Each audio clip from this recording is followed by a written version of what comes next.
terima kasih. Yang pertama sekali terima kasih kepada Abang Aziz yang jemput saya, dan untuk grup TSS dan TSP yang sudi menjemput saya berdiri di atas pentas pada hari ini.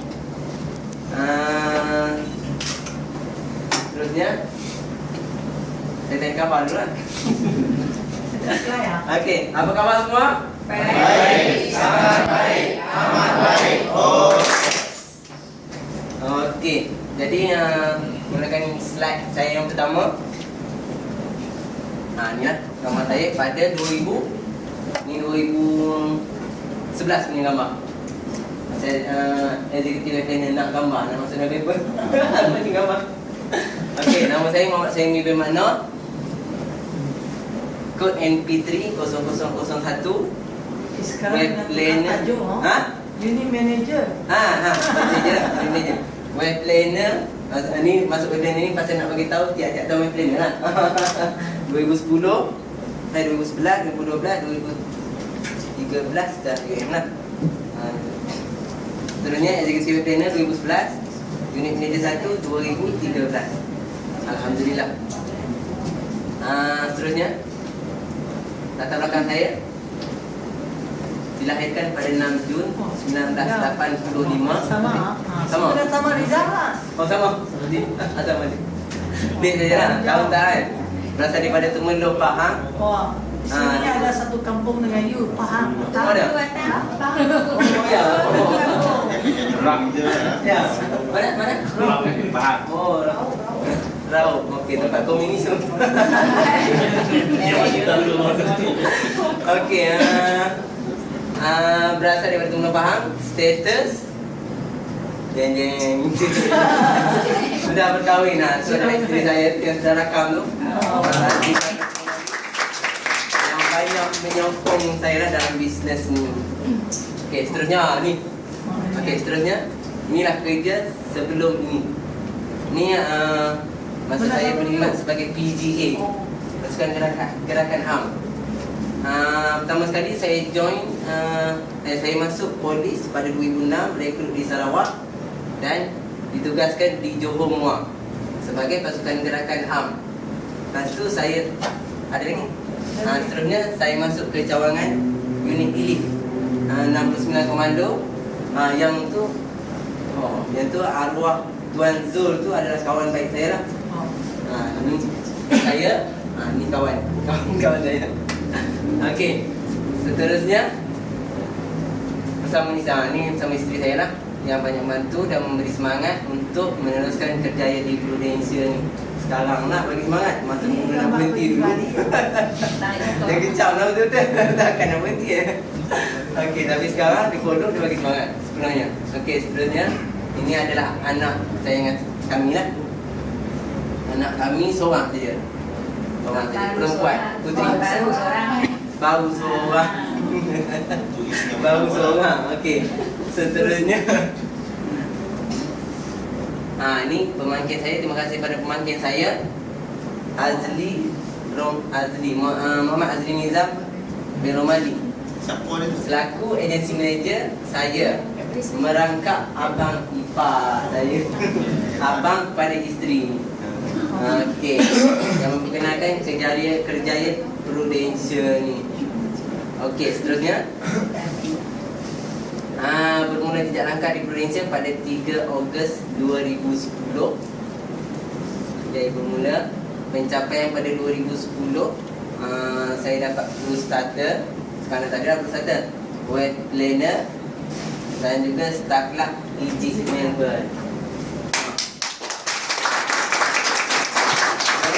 Join bulan 8 sampai bulan 12 dah boleh dapat EG. Okey dah tu. Production lah. Production izin kena satu lebih. Tapi ini dia bagi apa? Special. 120. Special untuk Oh, rookie. rookie aja 6 months. 3 bulan. 3 3 bulan 100,000. Okey. Seterusnya tu gambar saya tadi yang saya ingat. Tu tengok. Ni gambar dulu lah. Gambar dulu pada 2000 sebelah ni. Terima hadiah ni 2000 sebelah. Okey. Style poli tak hilang ya. Tak boleh lagi. 2011, Alhamdulillah saya dapat executive web planner Star Club, San Francisco, plus Las Vegas, 2 eksekutif lah, macam ni kan, 270 lebih. Ni manager dia. Ni lah Azli, bos saya, manager sekarang. Okay, seterusnya sampingan, hadiah-hadiah sampingan yang saya dah pernah dapat, iPad ni, Galaxy Note, congkak emas, quarter achievement. Ni hadiah-hadiah yang quarter achievement punya. Kebanyakan ni boleh katakan saya kot champion sebelum ni lah. Masa agensi tu tak ramai sangat masa tu. Jadi sekarang ni dah ramai dah. Okey, seterusnya 2012 saya dapat 2 tiket tu Guangzhou, Web Planner. Dan 2013 saya dapat 2 tiket percutian ke Bali. Ni gambar pergi Bali dah, naik Garuda Indonesia. Orang ada tiket? Ada, sini lah. Semua ada kan? Okey, seterusnya ni kereta saya dulu punya, dulu. JFK 8926. Kereta Wira ini dah tukar kepada Honda Accord. Alhamdulillah. Saya dapat Honda Accord pada selepas tak sampai 2 tahun lah dah join dalam Prudential, dapat memiliki kereta ni. Sebelum ni dapat kereta Wira tu lah, masih kerja sebagai polis, tapi beli cash lah. Pasal hutang dengan bank. Hutang peribadi banyak cash lah. Tujuh lagi. Okey, seterusnya next 2015 dan ke atas, 2015 dan ke atas, InsyaAllah UM2. Seterusnya AM InsyaAllah UM2 kan. Seterusnya income nak 6 figure. 6 figure. Seterusnya macam biasalah, sebagai leader nak membantu ejen-ejen lain berjaya bersama-sama. Okey, motivasi setapak melangkah ke bidang ini, usaha dan komitmen mengatasi segalanya. Jadi usaha yang paling penting dan kena komitmen berterusan. Maksudnya kalau usaha setakat setahun nak buat, setakat tahun depan relax, tak jadi juga lah. Jadi kena komitmen, konsisten lah. Okey, seterusnya tip yang saya boleh bagi, buat banyak-banyak dan buat betul-betul. Ni saya dapat daripada Haji Zul. Buat banyak-banyak dan buat betul-betul. Bermaksud dalam bisnes ni kan kita tahu dia punya ratio dia. 10 yang kita jumpa, 1 saja yang kemungkinan ambil Prudential. Jadi kita kena buat banyak-banyak dan buat tu dengan cara yang betul-betul. Kita kena dapatkan dia punya appointment macam mana apa semua. Lepas tu kita dapat appointment untuk apa? Jumpa present untuk close pula. Itulah. Barulah kita mencapai goal kita masing-masing. Okey, 2 tip tadi lah. Sesungguhnya Allah SWT tidak akan mengubah nasib sesuatu kaum, nasib kita lah, kecuali kaum itu sendiri, kecuali kita sendiri yang mengubah apa yang ada pada diri kita sendiri. Kita sendiri yang mengubahnya. Okey, jadi itu serba sedikit. Ni dah masuk soalan. Okey, jadi kalau kita duduk dalam bisnes ni, saya rasa kita kena buat dengan betul-betul. Sebab saya tak pernah lagi kerja yang semudah, boleh katakan semudah macam ni lah. Semudah macam mana? Kalau kita hari-hari buat benda yang sama saja, buat benda yang sama. Kita cari customer, kita cari agent. Hari-hari tanya prospek, dah ambil Prudential belum? Hari-hari tanya prospek, bila nak jadi agent. Jual. Okey, hari-hari buat benda sama. Macam tu dah berulang-ulang. Kalau kita kerja sebagai makan gaji ataupun bisnes, tak adalah bisnes yang macam ni. Jadi pendapatan kita tu adalah basic. Betul tak? Tiap-tiap bulan kita akan dapat. Setiap bulan memang dapat, tentu dapat. Tetapi untuk peningkatan tu kena tunggu setahun dan seterusnya lah. Tapi kalau kita tengok dalam bidang Prudential, memang cukup hebat. Setiap bulan gaji tu naik. Setiap bulan gaji naik. Saya punya alhamdulillah, saya tengok pendapatan saya gaji balik. Setiap bulan pendapatan naik 300 bulan. 300 tu tak banyak, lebih kurang 7 atau 8 customer je lah sebulan. Semasa ejen lah, semasa ejen. Semasa ejen lain pula lah, saya aturkan untuk agensi pula kan. No problem. Nak bagi dia pun sama macam kita, boleh dapat 300 sebulan, 300 sebulan meningkat. Jadi bayangkan setahun pendapatan kita dah 3,600. Itu baru setahun. Kalau 2 tahun dah apalah. Tapi adalah pengurangan sikit. Ada yang daripada 25% jatuh ke 20%. Yang itulah pengurangan tak banyak. Tapi ke mana pun mesti meningkat. Mesti meningkat. Tak ada lagi bisnes yang kita buat boleh meningkat macam mana dalam bidang prudensial ni. Sebab kita makan komisen selama 6 tahun sebagai ejen. Tapi kalau sebagai leader, sampai bila-bila? Selagi ejen tu buat. Okay. Okay. Kesimpulannya, siapa yang belum lagi full time? Siapa yang belum lagi full time? Ambil tangan. Saya. Siapa yang sini yang masih part time? Kadang-kadang kan? Nak tengok. Oh tak ramai. Tak ramai. Alhamdulillah. Ramai pakai tapi tak berani ambil tangan. Okey. Yang part time, saya cukup-cukup cadangkan kalau betul-betul nak buat dalam bisnes ni memang boleh buat sangat. Jangan takut. Saya ada satu soalan. Soalan You boleh tolong cerita bagaimana tadi saya tengok pekerjaan you agak kerja agak stable. Kenapa you boleh switch dari part time terus ke full time? Okey. Itu soalan jadi. Okey. Terima kasih kepada tanya. Okey. Macam mana saya boleh twist daripada dulu kerja polis dulu pendapatan tak banyak, lebih kurang 2,500 sebulan. Tapi okey lah. Kiranya 2,500 ni dah boleh survive lah, dah boleh hidup. Jadi tak perlu fikir lah nak buat apa-apa kan. Tapi saya fikir sampai gila. Dan satu lagi, saya pernah bila kita drive balik kampung, kita bawa kereta kita tengok orang lain, orang muda lagi, masih muda lagi tapi bawa kereta BMW, bawa Honda. Apa dia buat sebenarnya kan? Jadi saya pun nampak bisnes sajalah yang boleh buat pendapatan kita banyak. Dan Azli tadi, saya punya manager tadi, jenis manager sekarang, dia dah ajak saya selama 3 tahun. Daripada mula-mula saya kahwin dengan isteri saya daripada 2007 saya kahwin, dia dah mula ajak saya. Tapi biasalah, income dah ada tiap-tiap bulan, takkan nak pergi tukar Cari lapar. kan? Takkan nak cari susah kan? Okey. Jadi selama 3 tahun dia dah ajak saya, sampailah ke satu tahap saya sendiri terfikir, sebabnya saya masuk dalam bidang pasukan elit tadi, pasukan yang cukup mencabar. Orang kata setakat basic saja yang penat, tapi setiap hari penat sebenarnya. Pasalnya dia ada latihan tanpa henti 24 jam, boleh kata macam tu. Jadi kat situ saya nampak kenapa saya join sebenarnya dalam pasukan elit tu kan. Sebenarnya pasukan elit dia boleh bagi saya 600 ekstra daripada pasukan yang lain. Jadi kat situ saya nampak tujuannya kita nak join ni untuk nak dapatkan 600 tu. Tapi sampai bila-bila kita akan merasai kesusahan tu untuk nak dapat.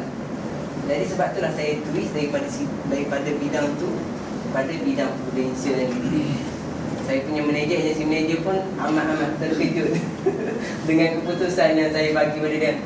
Saya telefon dia, saya Abang kan, Abang ni memang nak berhenti kerja ni kan. Bagi tahu dia memang saya nak berhenti kerja dah ni.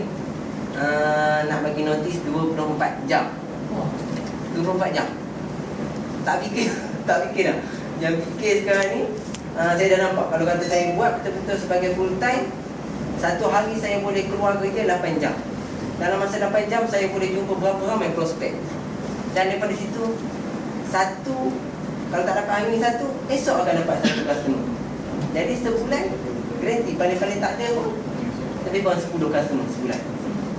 Daripada situ saya nampak kerja sama. Kerja setiap Isnin hingga Jumaat.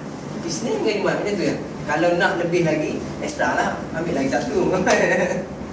Okay. Senang cakap you nampak macam mana bagi semua kita punya kawan-kawan itu nampak. Memang ini teori orang faham, tetapi yang nak buat keputusan itu nak buat keputusan. Semua orang tahu kalau kerja saja mesti ada peluang. Tetapi yang kenapa setiap lama di sini tak boleh buat keputusan. Encik Suami tolong share the main point yang you boleh berani buat keputusan. Tu. Okey. Jadi keputusan tadi terletak pada diri sendiri. Tetap. Planning betul-betul. Tapi saya jamin lah kalau ada berhenti kerja lama, buat ni sebagai full time, memang boleh berjaya sangat. Sebab bayangkan, kita satu hari kita ada 24 jam. Pergi kerja sama macam sekarang juga, 8 jam saja. 8 jam berapa prospek yang kita boleh dapat, berapa customer yang kita boleh dapat. Daripada situ. Jadi ada lagi yang rasa part time nak ke full time tak? Ada lagi yang part time masih nak kekal sebagai part time. Masa nak buat keputusan tu macam bagaimana reaksi girlfriend? Girlfriend. Adakah keputusan yang kita nak buat tu dorongan daripada dia untuk kita ni? Bukan, satu lagi macam masa you sekarang you kerja as a police. Apa yang mesti ada satu benda yang you boleh jadikan immediately you nak convert to full time, mesti ada satu dorongan. Satu dorongan tadi. Yang terus hantar surat. Satu dorongan tadi yang saya betul-betul nampak. Saya buat kerja dalam tu memang cukup penat sangat. Oh, penat berbanding dengan pendapatan yang dapat itu. Pendapatan tak berbaloi lah, ibaratnya tak berbaloi. And then educated level, educated. You belajar sampai berapa tadi tak sharing? Betul.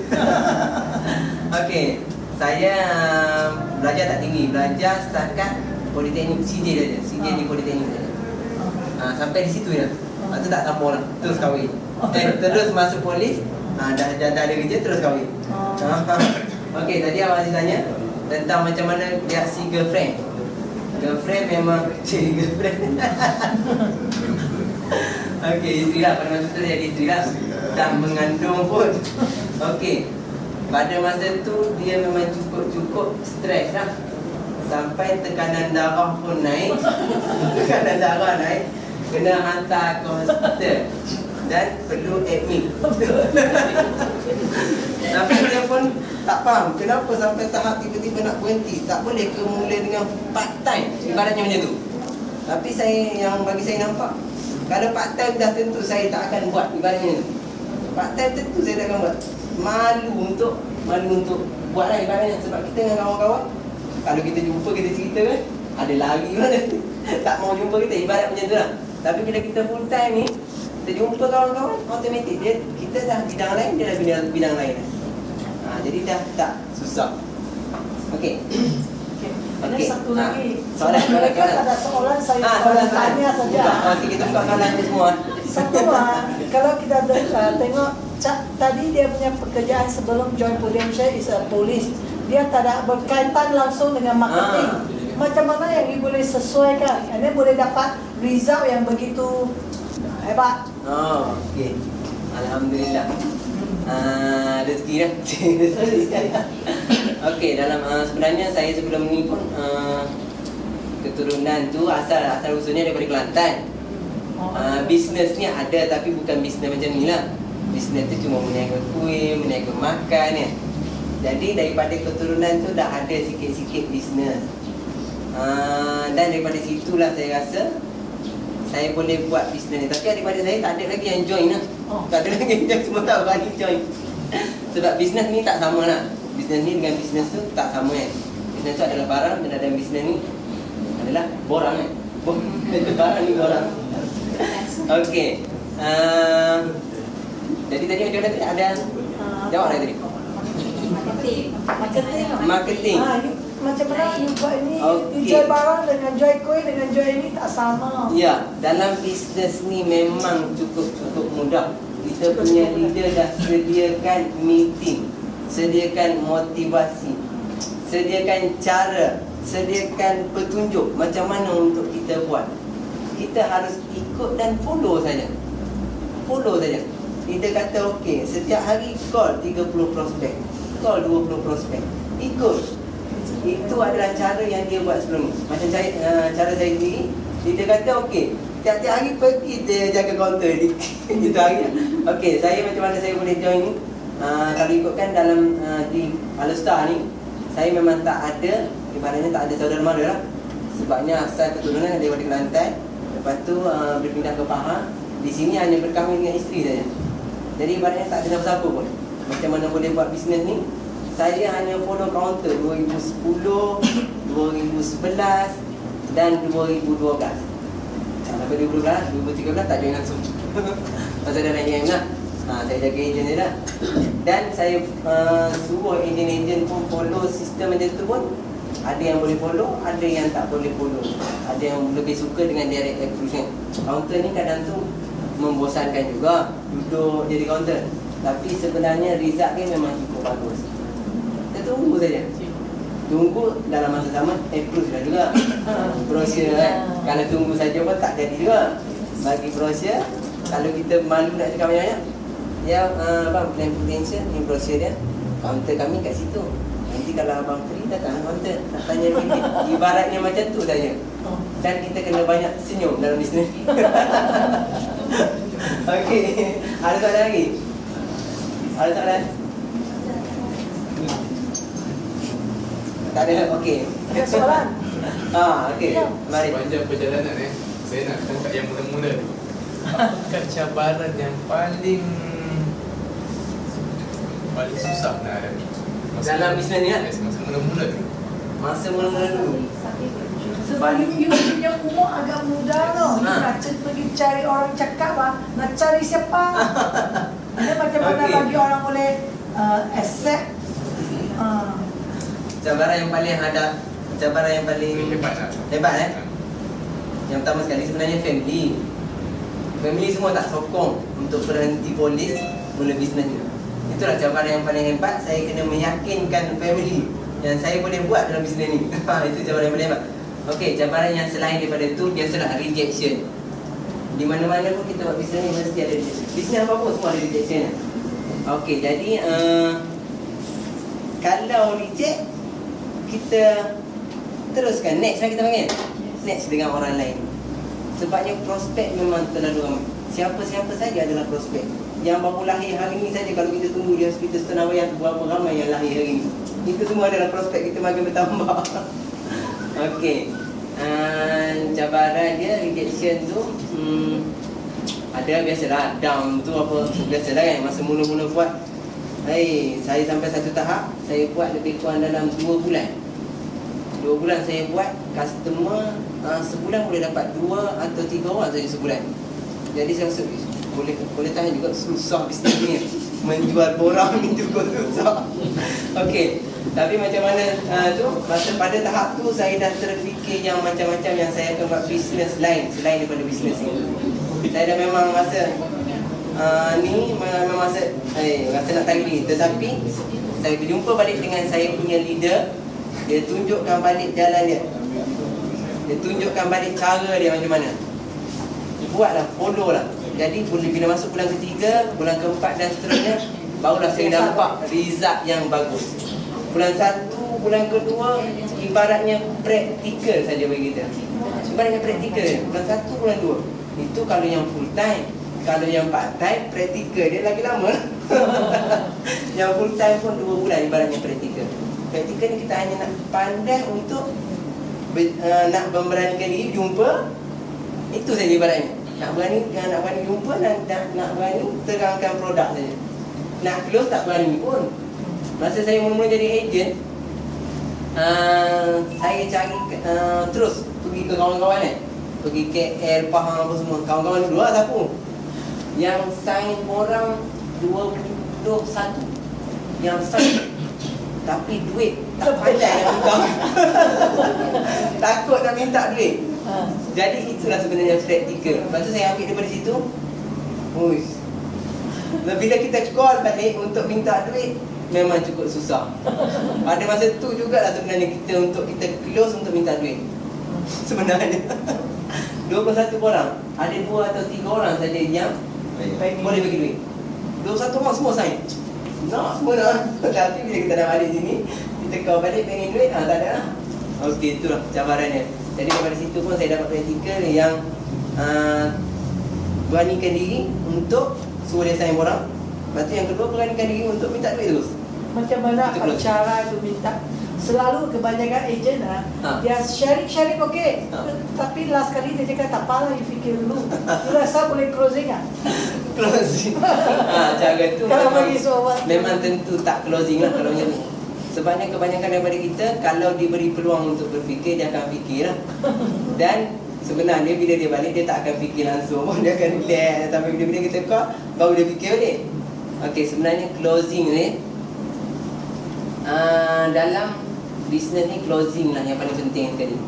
Closing ni yang ada dua benda tadi lah. Yang pertama, closing untuk diisi borang dan sign.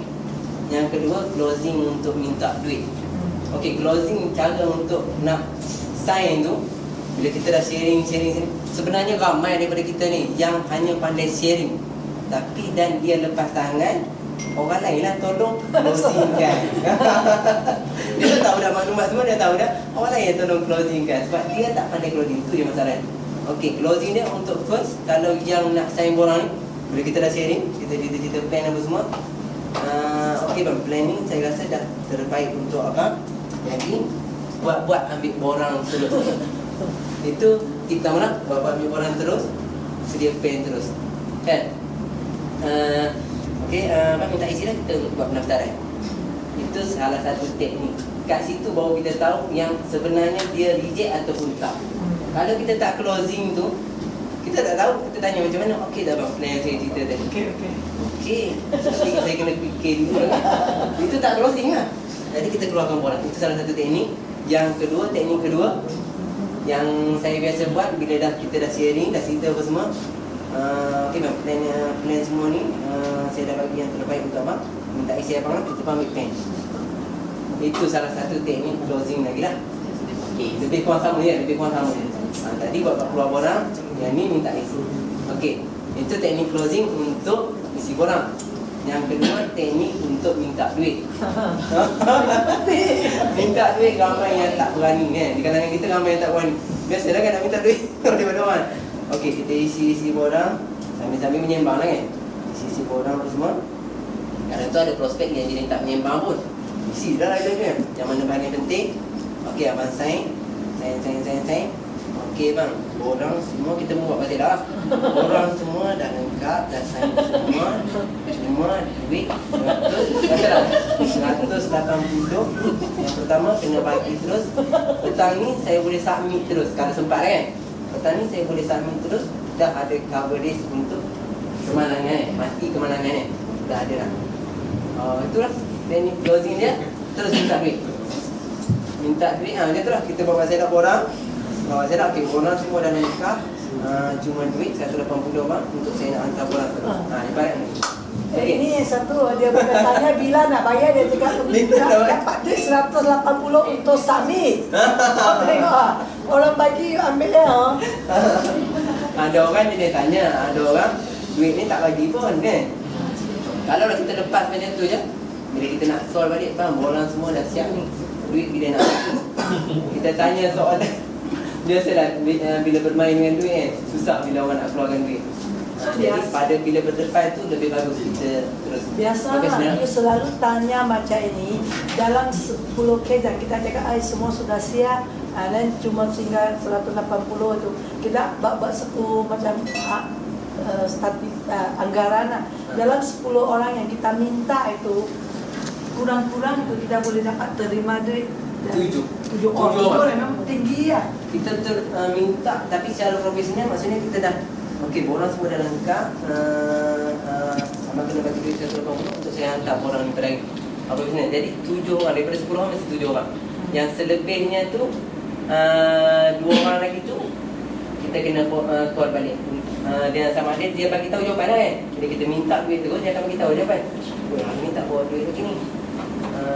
Tak apa kalau macam tu, boleh guna saya punya iPad transfer. Itu kena berani lah. Transfer. Kita kena berani transfer. Kalau dah dia jenis tu, tengok ATM. Ada ATM tak? Kalau KMC dah tentu ada ATM kan? Okey, jom kita pergi ke mesin ATM lah. Untuk 180 tu boleh saya hantar terus kan? Itu. So selalu kita tanya itu, ada orang marah lah. Tak ada. Tetapi kenapa?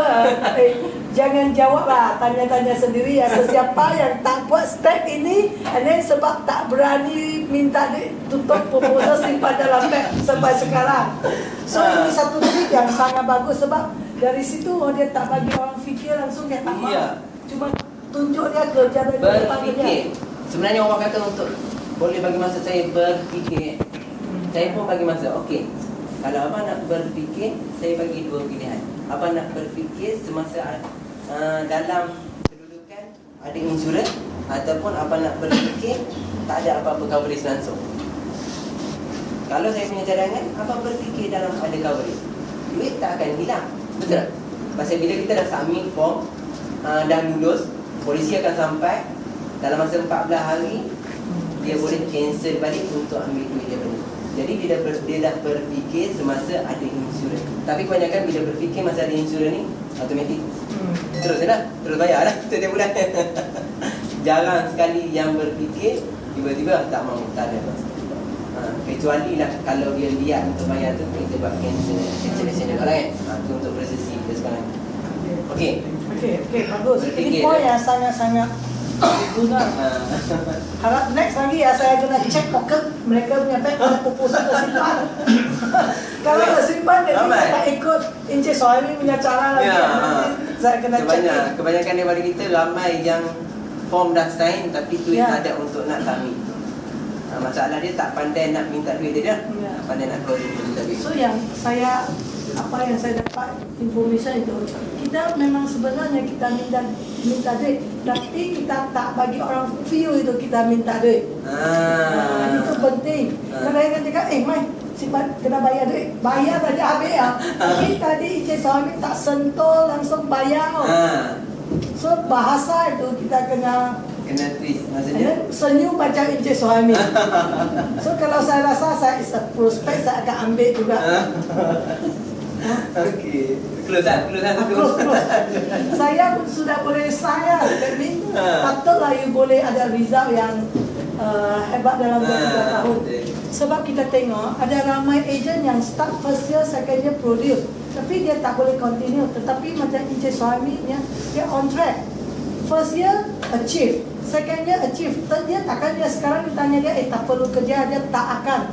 Tetapi masalah sebagai satu agent, terlalu panjang masa dalam bidang ini, dia dalam kategori agent. Ya.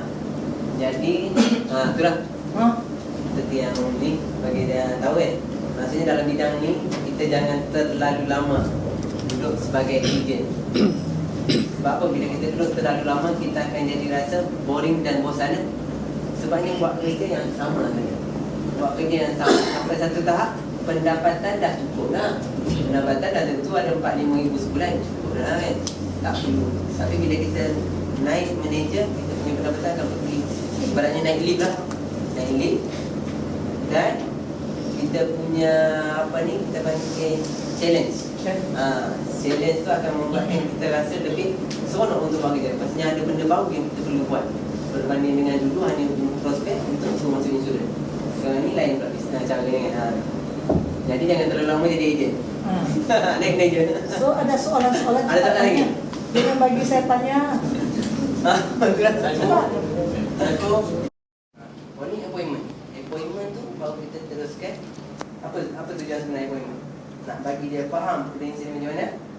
Okey, maksudnya bila dia dah faham, tujuan kita bagi faham, nak suruh dia sign, bayar duit. Itu dia. Okey, dapat. Kita pun. Okey. Ready. Percentage customer dapat tu daripada mana?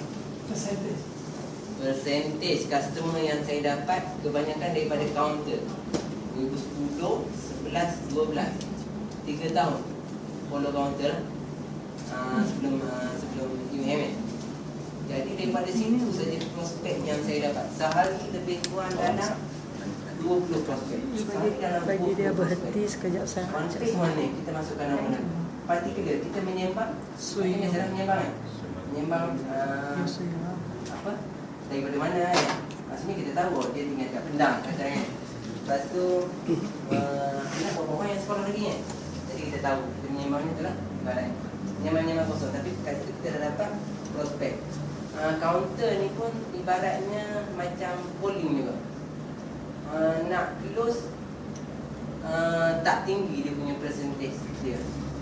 Nak close susah. Jadi kita follow up balik barulah kita boleh close. Macam tu juga. Daripada situ Okey.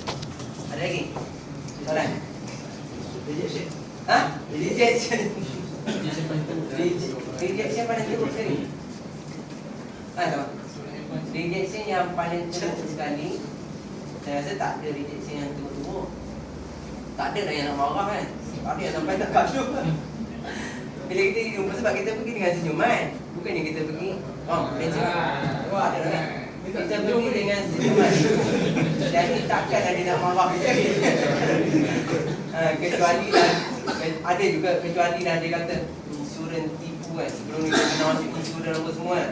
Bila kita datang tu pun tak mahu. Tapi kita datang sini dia cakap tak mahu. Macam tu je lah. Dia tak akan tak ada pun nak marah kita, nak gaduh kita, tak ada. Rejection tak teruk sangat lah. Sebabnya itulah sebabnya kita datang dengan senyuman. Kita pun bukannya untuk nak minta duit dia terus, tak. Nak bagi keterangan saja yang prudensial. Sekiranya ada plan prudensial masuk di sini, tengok di sini, kita tanggung bil perubatan. Kita akan bagi alarm harian setiap hari. Kita nak bagi penerangan. Kadang tu apa yang tak tahu kan. Ada kelebihan banyak. Ramai kadang tu saya tengok orang yang bayar cashnya 5-6 ribu sekali. Okey. Ada lagi? Jawab lah rejection. Kalau dia kata biasanya nak balik tanya isteri ke, Nak balik? nak balik tanya suami ke. Nak balik sana. Alasan Dia kata tak ada duit ke. tak ada duit. Yelah, itu salah satu rejection lah. Saya ada baca buku Rizal Naidu lah. Buku Dr. Rizal Naidu kan. Bagus juga dia punya buku kan. Dia ada 69 atasi bantahan kan. Jadi kat situ kalau orang yang nak balik tanya suami itu, saya pun tak tanya dia punya point. Tapi kalau nak balik tanya isteri, nak balik tanya suami, keputusan di tangan siapa kan? Kalau kata dia suami kan, keputusan di tangan abang lah. Abang boleh ambil terus hari ni, kita boleh isi borang, abang dah ada perlindungan. Nanti balik tanya isteri, kalau lah kata tak okey nanti, ambil baliklah duit. Itu kan. Jadi tengoklah apa jawapan seterusnya, bergantung pada situasi semasa tu lah. Kalau dia jenis nak berkeras juga, memang nak ni juga, memang ramai yang rejection macam tu, memang biasa lah kan. Tapi ramai juga yang terus direct boleh sign dan bayar duit. Sebab tu lah kita buat kena banyak-banyak. Sebabnya ratio lah 10-1 saja kan. 10-1 lah ratio kan.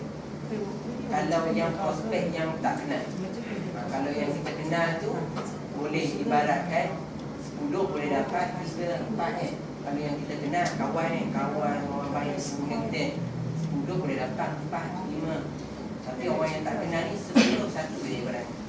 Dan tu lah sebab tu kita kena buat banyak dan buat dengan betul. Ada? Okey, saya tanya. Dia 10-1 Apa patut kita buat kalau 10 yang kita jumpa 1 pun tak lekat? 1 pun tak lekat.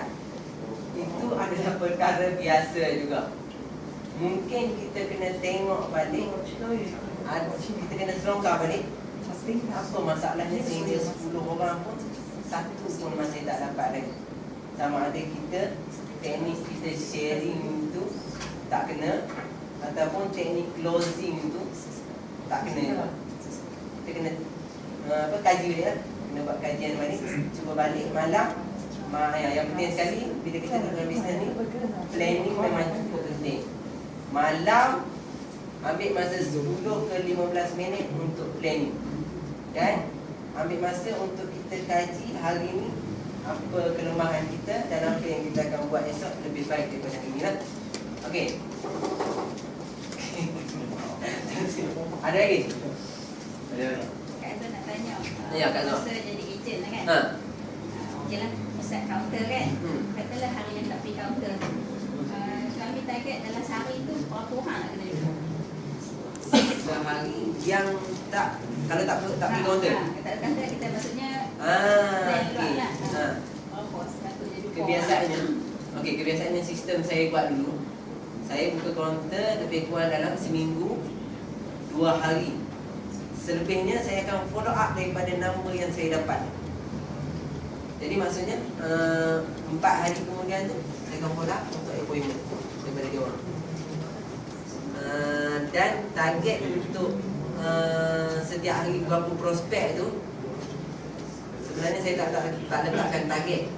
Cuma waktu masa bekerja, waktu ada di kaunter tu, saya akan buat kerja sebanyak mana yang mungkin. Jadi sebanyak mana prospek yang dapat. Kadang tu 15, kadang tu 20, kadang tu ada 10 pun satu hari pun ada. Tapi KMC memang cukup ramai prospek. Paling kurang ada 5 orang pun ada, tapi itu duduk di kaunter lah. Rasanya ada juga kadang tu kita malas nak buka sangat email, orang tak. Ada juga 5 orang satu hari di kaunter prospek saja ada juga. Yang paling kurang.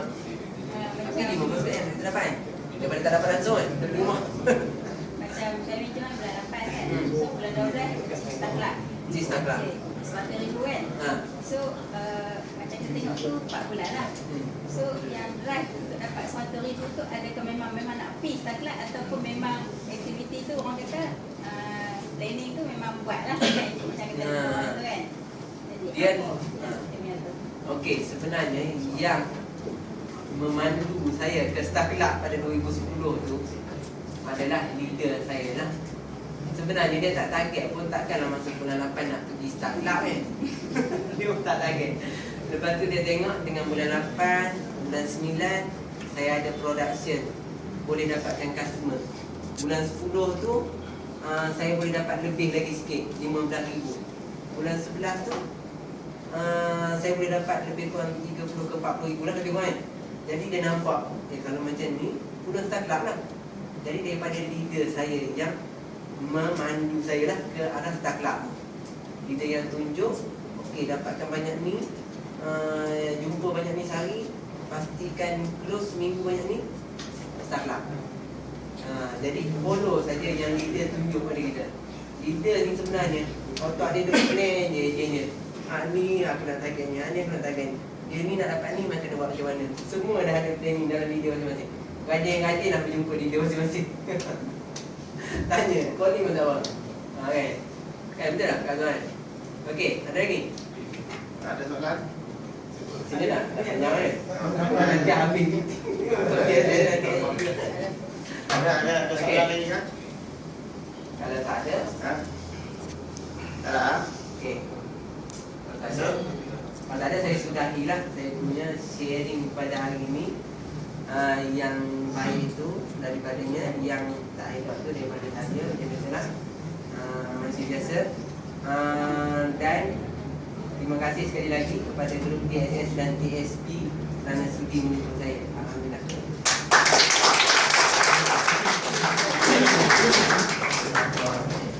Okey.